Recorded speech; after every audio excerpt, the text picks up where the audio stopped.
Une première pour certains, une habitude pour d'autres. Les membres de l'équipe gouvernementale récemment investie étaient appelés ce vendredi 13 septembre au bureau du chef de l'État pour la toute première réunion du Conseil de ministres. Avec à leur tête le Premier ministre Sylvestre Ilunga Ilunkamba, les membres du gouvernement de coalition sont tous présents. Vice-ministres, ministres, ministres délégués, ministres d'État et vice-premiers ministres, tous sont au rendez-vous. Ont également pris part active à cette rencontre présidée par le chef de l'État, le directeur de cabinet Vital Kamerhe et le secrétaire général du gouvernement. Le président de la République, qui tient fermement à améliorer les conditions de vie des populations, a donné des directives aux membres du gouvernement sur qui repose désormais sa confiance. Tenant compte de la vision de Félix-Antoine Tshisekedi éclatée en 20 piliers, des tâches bien précises ont été données à ce représentant du pouvoir public. Après près de 3 heures d'échange, les membres du gouvernement d'un air rassurant sont sortis de la salle de réunion avant d'être rejoints par le chef de l'État pour immortaliser l'instant à travers une séance photo. Félix-Antoine Tshisekedi a désormais une équipe sur qui compter pour mettre en musique sa vision essentiellement centrée sur l'homme.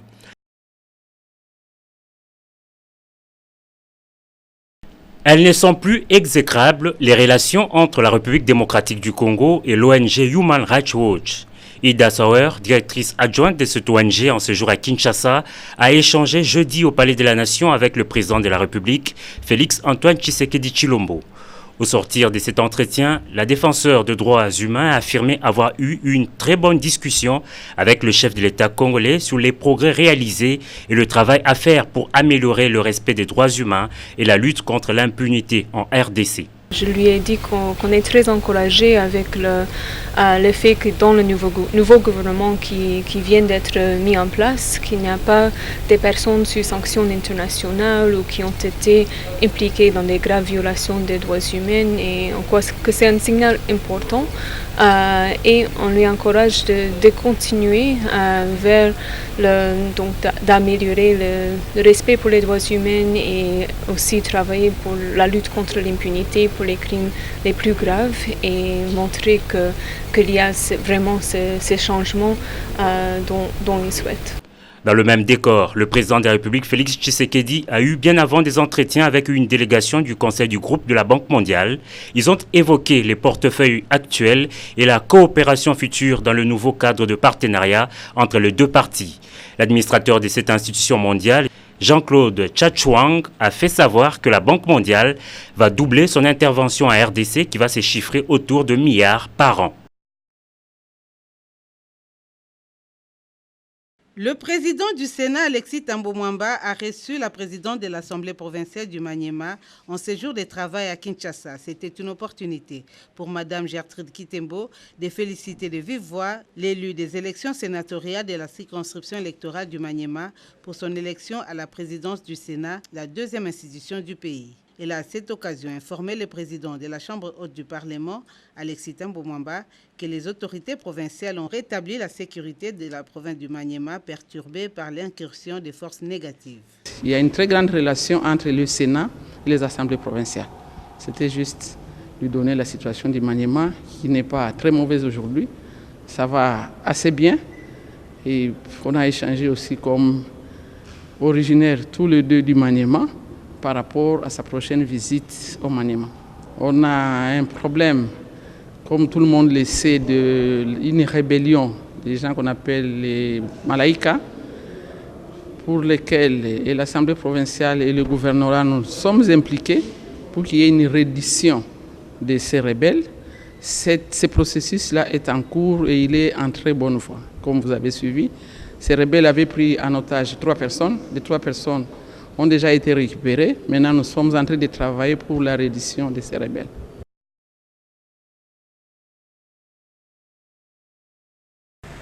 Plus de 10 milliards de francs congolais des reliquats payés des agents et fonctionnaires de l'État sont reversés au compte général du Trésor. Et les comptes de plus de 5 000 agents de l'État ont été bloqués.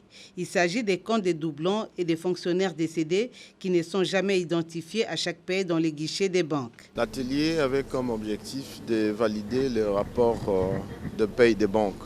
Il y avait autour de 10 000 agents qui ne s'étaient jamais présentés au guichet des banques pour percevoir leur salaire. Tous ces cas viennent d'être examinés et au terme de 4 jours, les rapports de banque viennent d'être validés, c'est-à-dire confirmer que ces personnes n'existent pas et doivent être élaguées du fichier paye. Et ce travail a permis au Trésor de réaliser des économies de près de 2,7 milliards par trimestre, soit autour de 10,8 milliards par an. C'est là les résultats de la mission de contrôle des paies et l'examen des recours des agents et fonctionnaires de l'État organisé du 9 au 12 septembre par la commission permanente chargée de la certification des résultats des missions de contrôle des paies et de l'examen des recours des agents et fonctionnaires de l'État. À la clôture de ces assises, le vice-premier ministre du budget a salué le travail abattu qui a permis de détecter la fraude. Cet atelier s'est inscrit dans l'élan d'application des orientations données par son Excellence Monsieur le Premier ministre, chef du gouvernement, suivant la vision de son Excellence Monsieur le Président de la République, Félix Antoine Tshisekedi Tshilombo, qui, au-delà de la modernisation du pays, s'implique jour et nuit pour l'amélioration des conditions de vie de la population congolaise en général et du personnel de l'État en particulier.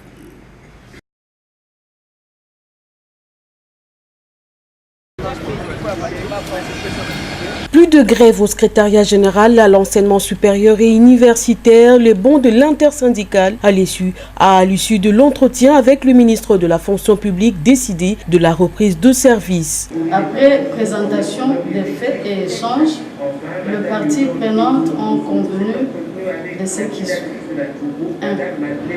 Pour le ministère de la fonction publique, la promesse de réexaminer les dossiers de Mme Lubini Yangawa Sako conformément aux textes légaux et réglementaires en vigueur.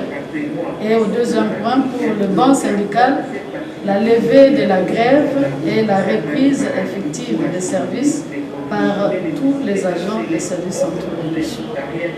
En foi de quoi, la présente déclaration est faite au jour, mois et an que dessus pour faire valoir ce que l'intersyndicale des LSU qui s'oppose à la réhabilitation de la secrétaire générale AI de l'enseignement supérieur et universitaire suspendue il y a peu, selon leur dire, pour népotisme, clientélisme, mauvaise gérance et autres, se plie à la décision de la patronne de la fonction publique et s'est dit rassuré que Yolande Bongo Bosongo va traduire la vision du chef de l'État, Félix Antoine Tshisekedi Tshilombo, au celle d'améliorer les conditions de travail des agents de la fonction publique et de mettre fin aux tensions sociales qui gangrènent ces secteurs.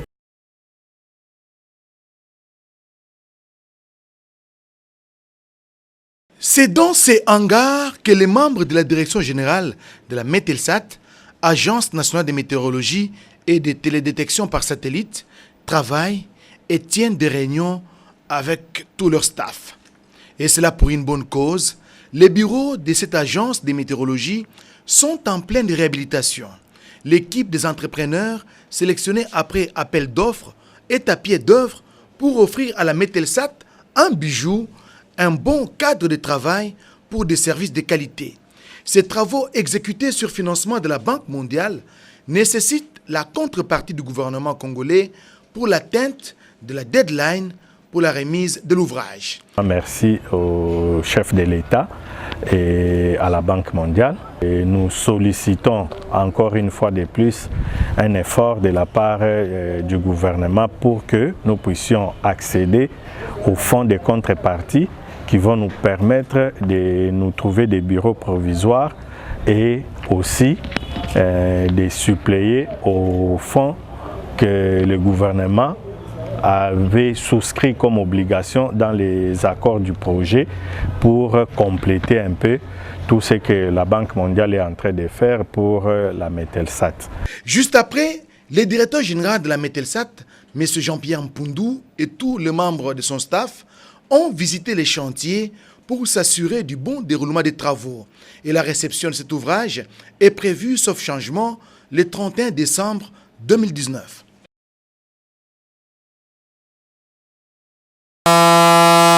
Les lignes maritimes congolaises qui jusqu'aujourd'hui travaillent avec les navires affrétés, ce qui lui constitue déjà un manque à gagner, vont bientôt acquérir leurs propres navires. C'est dans le but de booster les transports maritimes congolais. Aujourd'hui, dans le monde moderne, 90% des marchandises sont transportées par la marine marchande. Et aujourd'hui, nous sommes en relation avec le chantier naval japonais et les autorités japonaises dans le cadre de l'aide publique au développement pour l'acquisition de navires marchands qui va nous permettre de booster le transport maritime congolais. La société est là et aujourd'hui nous travaillons avec des navires affrétés. Ce qui fait qu'en une année, nous dépensons plus de 3 600 000 $ pour la location des navires. C'est la raison pour laquelle nous avons décidé d'acheter les navires qui vont battre pavillon congolais. Le secteur touristique est un secteur transversal. Quels sont les liens entre l'ONT et les lignes maritimes congolaises? Rosette Saïba, DG d'intérim de l'ONT. Nous, en tant que secteur du tourisme, nous avons un secteur à développer. Qui dit développement dit importation de beaucoup de matériaux de construction. Et cela demande à ce que nous puissions importer du matériel. Et quoi de plus normal que de le faire transporter par les lignes maritimes congolaises qui sont une compagnie nationale. Beaucoup d'argent qui va pour le privé à l'extérieur, mais qu'on peut réinvestir chez nous par l'acquisition de nouveaux navires, par exemple.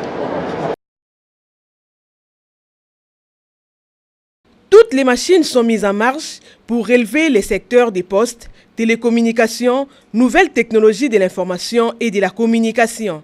Les nouveaux patrons de ces secteurs, le ministre Augustin Kibassa Maliba, dressent déjà la préfiguration des efforts à fournir en vue d'obtenir les résultats positifs. On avait pour preuve les rencontres qu'il a eues avec quelques hauts responsables intéressés par les domaines des PT-NTIC. L'ambassadeur Bouzekri Rimli est venu remettre au ministre des Postes, Télécommunications et Nouvelles Technologies de l'Information et de la Communication une invitation à participer au Forum AfriCap prévu du 24 au 25 septembre à Tunis. Ce forum réunira plus de 20 ministres africains évoluant dans les domaines des PT-NTIC, en plus des bailleurs de fonds, des experts ainsi que des investisseurs multinationaux. Les travaux préparent les grands forums sur les numériques à Kinshasa en avril 2020 à l'initiative du chef de l'État Félix Antoine Tshisekedi Tshilombo. Avec les conseillers du chef de l'État en charge du numérique, le tout a tourné autour de leur collaboration dans le cadre de la concrétisation des objectifs fixés par le président de la République qui pense que le numérique constitue un levier boostant l'émergence d'un pays. Dominique Migisha s'est dit satisfait de l'implication du ministre à ce sujet. Enfin, une délégation des Startup Congo, conduite par son directeur général, M. Aline Zou, a présenté ses civilités au ministre Augustin Kibassa Maliba avant de s'attarder sur un projet lié à la numéralisation à grande échelle de la RDC.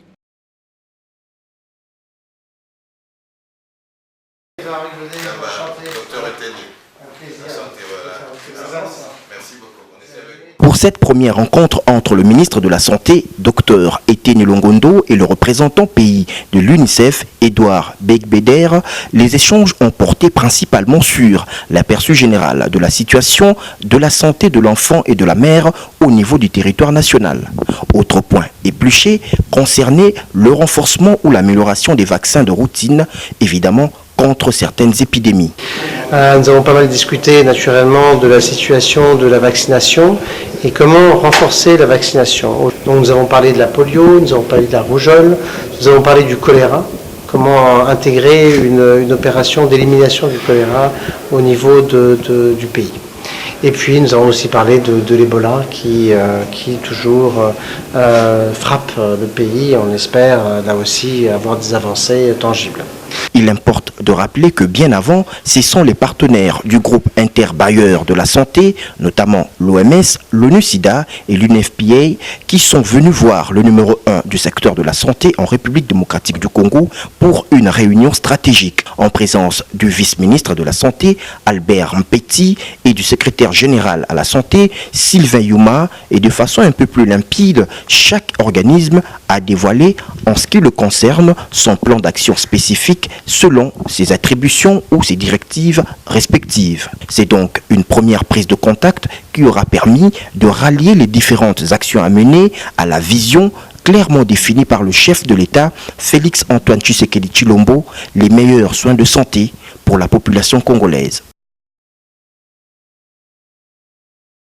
La ministre d'État en charge du genre enfants et famille, Béatrice Lomé-Atilité, a réuni les directeurs de l'administration du ministère sous sa responsabilité en présence de la secrétaire générale dans le cadre de la prise de contact en vue de la formulation des orientations futures. Avec le membre de son cabinet, Béatrice Lomé-Atilité a rappelé aux uns et aux autres la conscience professionnelle qui doit caractériser le fonctionnement du ministère avant de se mettre à l'écoute de son personnel.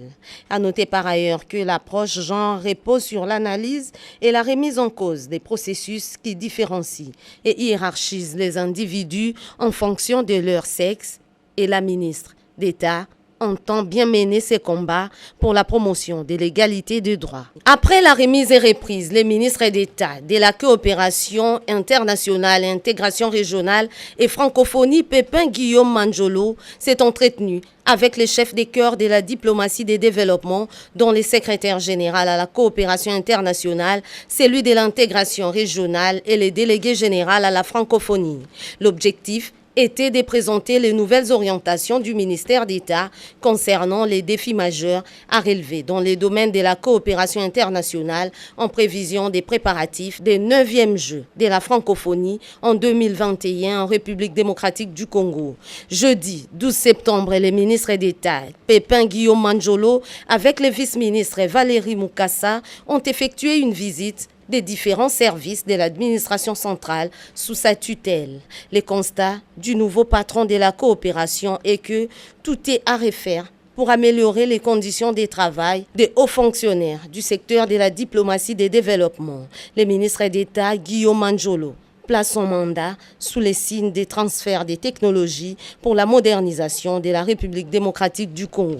Après avoir pris officiellement leurs fonctions, les ministres d'État des hydrocarbures, Rubens Mikindo Muhima et son vice-ministre Moussa Mondo ont effectué une visite au secrétariat général aux hydrocarbures. Sur place, les agents et cadres et la délégation syndicale ont présenté leurs desiderata en termes d'un cahier de charges. Ils demandent au ministre d'État des hydrocarbures d'actualiser les projets, la prime permanente en faveur des agents et cadres, la récupération de la parcelle du ministère des hydrocarbures prévu pour la construction de l'immeuble devant abriter les bureaux obtenus des ITPR illégalement occupés par l'Office congolais des contrôles. L'exploitation du gaz méthane dans les lacs Kivu et dans les aires protégées, ainsi que des solutions dans les plateaux continentaux sont entre autres les questions prioritaires.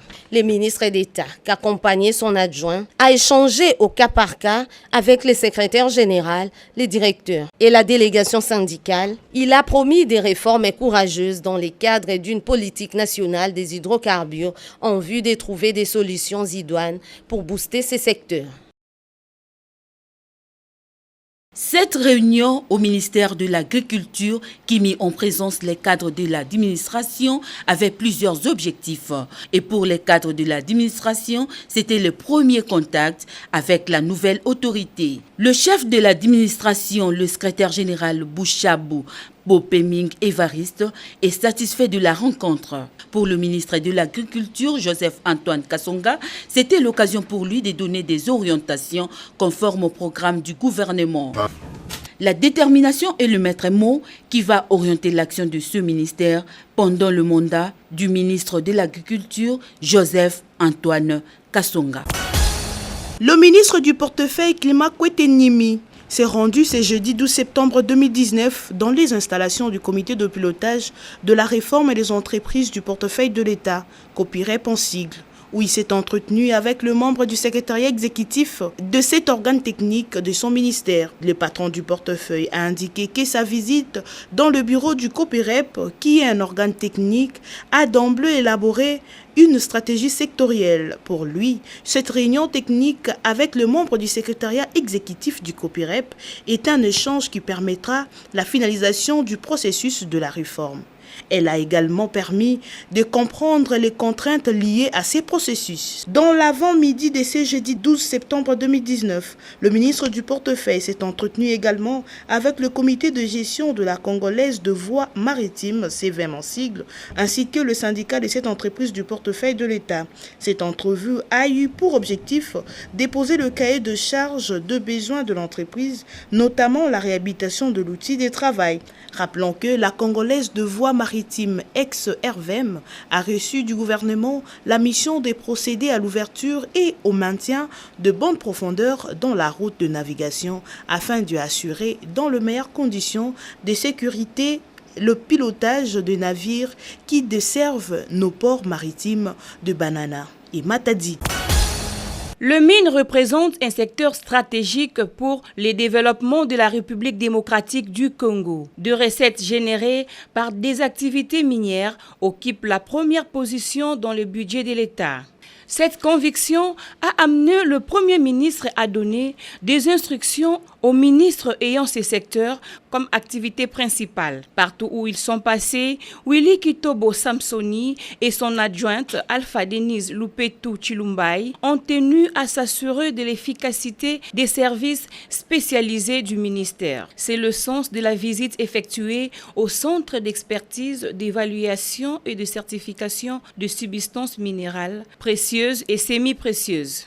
Autre dispositif important dans l'administration de mines, c'est la cellule technique de coordination et planification minière. Ces services coordonnent les activités transversales du secteur minier et les organismes intéressés à la solution de problèmes miniers. C'est à ce niveau que l'on peut obtenir des avis techniques sur les études réalisées par les opérateurs du secteur minier. Le projet Grantinga fait rêver, pas seulement les Congolais, mais aussi les Africains. Son développement prévoit des étapes. La première, Inga 3 basse chute avec 4800 MW. La deuxième, Inga 3 haute chute avec plus de 7000 MW jusqu'à Inga 8. Intervenant au Forum Expo Béton 2019, le chargé de mission en charge de l'agence de développement du projet Inga, ADP RDC, Bruno Kapanjikalala, a fait plusieurs révélations sur le projet à son étape d'Inga 3. Des rapports d'études financés par la Banque africaine de développement et menés par des géants d'électricité comme le franco-canadien AECOM et EDF montrent que le seuil de rentabilité de ce projet est au-delà de 7000 MW.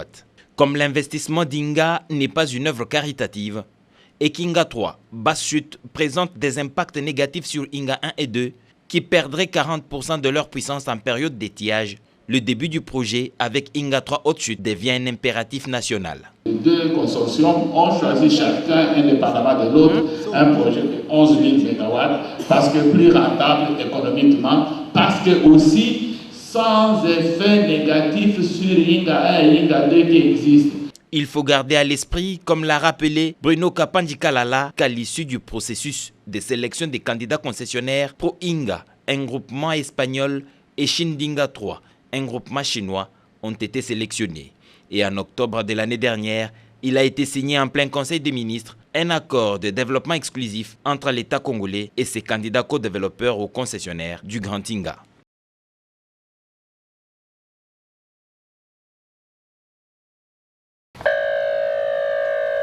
Madame Olive Lembe Kabila, épouse de l'ancien président Joseph Kabila Kabange, a rendu un dernier hommage au journaliste Jean-Pierre Lushimanjate jeudi 12 septembre 2019 à Kinshasa.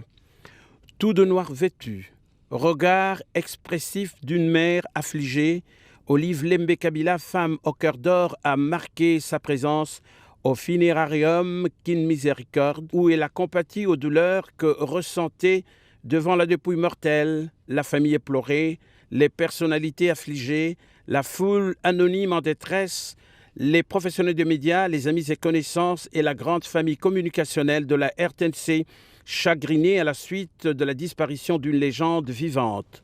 Les obsèques se sont déroulées dans une atmosphère lugubre, d'une journée morose durant laquelle la chaleur maternelle de Madame Olive a eu l'éclat d'un réconfort immense auprès de plusieurs personnes plongées dans l'affliction indicible. Au cours de cette cérémonie funéraire, un flot de témoignages évocatoires bien enchaînés ont réchauffé les cœurs brisés. Un à un, les orateurs se sont succédés sans peine. La veuve a rappelé à la mémoire collective ceci. De Jean-Marie Kassamba, de Télé 50, président de l'UNPC Kinshasa, en passant par Kakusa Mulondo Ngulunduka, journaliste de la RTNC, analyste maison, à d'autres intervenants, tous ont célébré à l'unisson le patriotisme de Jean-Pierre Lushimanjate, présentateur de l'émission Congo Histoire, une belle page de l'histoire réelle du Congo, la mère patrie. Leurs idées évocatrices de souvenirs tenaces sur l'illustre disparu ont renforcé la foi de l'assistance à protéger à jamais la République démocratique du Congo. Bien que leur voix pénétrante soit brisée par le chagrin, c'était une voix résonnante par la profondeur du message, un message réchauffant les cœurs. Et pourtant, la disparition de ce chantre infatigable de la grandeur du Congo-Kinshasa, Jean-Pierre Lushimanjate, a fait saigner le cœur des milliers de téléspectateurs totalement bouleversés. La famille Lushima a exprimé toute sa reconnaissance à la famille présidentielle honoraire pour toutes les marques de soutien moral et matériel. Et en fin de matinée, la levée du corps a eu lieu sous un torrent de pleurs en présence de Marie-Olive, de la veuve, la progéniture, la parenté Lushima et toute l'assistance pendant que la musique funèbre rythmait à peine la sortie de la salle bondée. En tête du cortège, Marie-Olive Lembe Kabila, épouse du président honoraire Joseph Kabila Kabange, a conduit toute la délégation qui a fait le déplacement à la nécropole entre terre et ciel. Après le retentissement de la cloche, sous cet abri aménagé pour la circonstance, elle se retrouvait avec tout le monde au cimetière, quelques hauts responsables présents aux funérailles qui étaient dans la suite, y compris d'autres membres de la délégation décidés à partager cette épreuve douloureuse avec la grande éplorée face à l'instant fatal. Le directeur général de la RTNC, Ernest Kabila Ilunga, et une poignée de cadres ont aussi accompagné à sa dernière demeure Lushimanjate. La mise en terre, moment d'intenses émotions, s'est déroulée tristement sous le regard médusé du groupe autour de la tombe.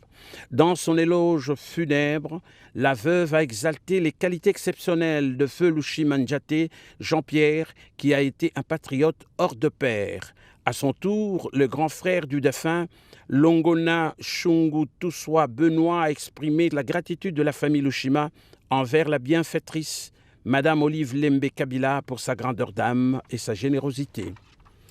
Le pasteur Mugalou a, dans sa prière, évoqué la puissance de l'Éternel qui reste insondable sur le mystère de la mort.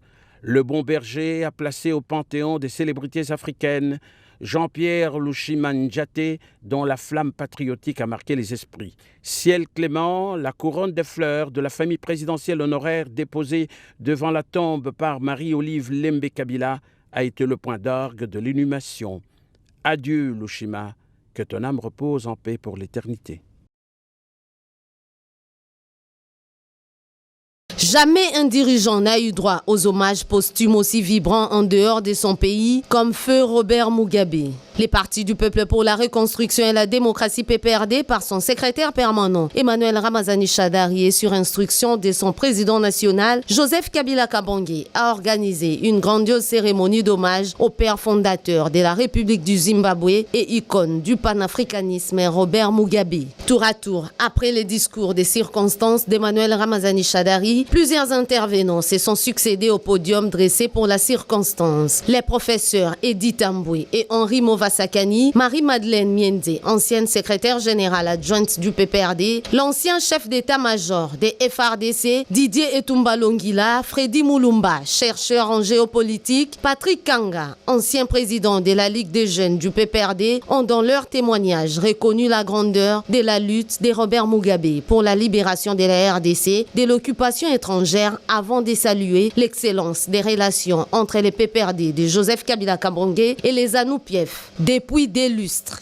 La cérémonie d'hommage de ce vendredi, loin d'être réductrice, c'est-à-dire réservée seule aux seuls membres du PPRD, se veut à la statue du combattant de la dignité de l'homme noir, de l'icône de la lutte pour l'indépendance de l'Afrique. Elle est ainsi élargie aux invités d'honneur, c'est-à-dire à un échantillon représentatif de leurs excellences, messieurs les ambassadeurs des pays frères et amis, notamment du Zimbabwe, de l'Angola, de la Tanzanie, du Kenya et de Cuba, ici à Kinshasa. Pour leur part, l'ambassadeur des Cuba et les chargés d'affaires du Zimbabwe ont remercié les PPRD pour les hommages rendus au grand panafricaniste Robert Mugabe, loin de sa patrie. Il s'y est dénoté que l'ambassadeur d'Angola a également pris part à cette cérémonie, ainsi que les hauts cadres du PPRD représentant différents organes statutaires du parti.